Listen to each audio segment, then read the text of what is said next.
مسند احمد میں صحیح سند کے ساتھ روایت ہے، رسول اللہ صلی اللہ علیہ وسلم نے فرمایا، دل کے نہ چاہتے ہوئے بھی محض صبر کا مظاہرہ کرتے ہوئے کسی ناپسندیدہ چیز کے ارتکاب سے کنارہ کشی میں بڑی خیر و برکت کا پہلو پوشیدہ ہے، اور صبر و یقین ہی کے ساتھ اللہ کی مدد نازل ہوتی ہے۔ اس حدیث کا مفہوم یہ ہے، بعض اوقات انسان کا دل کسی چیز کو پسند نہیں کرتا، مگر وہ اللہ کی رضا کے لیے، گناہ سے بچنے کے لیے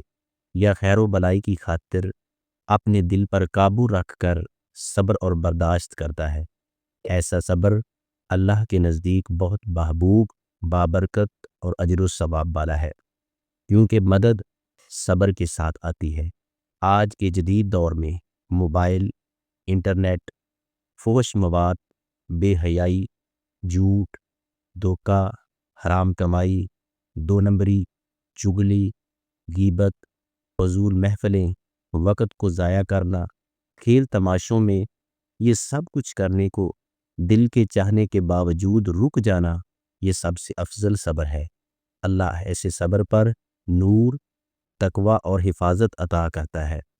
عبادت نہ کرنے پر نفس کو کنٹرول کر کے صبر کرنا، مصیبتوں، بیماری، مالی پریشانی، کاروبار، گھریلو مسائل، ظلم و زیادتی، ناانصافیوں پر صبر کرنا ایمان کی بہترین علامت ہے۔ لوگوں کے تکلیف دہ رویوں، بدتمیزی، بے ادبی، الزام تراشی، غیبت، طنز، برے اخلاق پر صبر کرنا، زبان، کان، آنکھ، دل، دماغ پر صبر کرنا، کیونکہ اللہ صبر کرنے والوں کے ساتھ ہے۔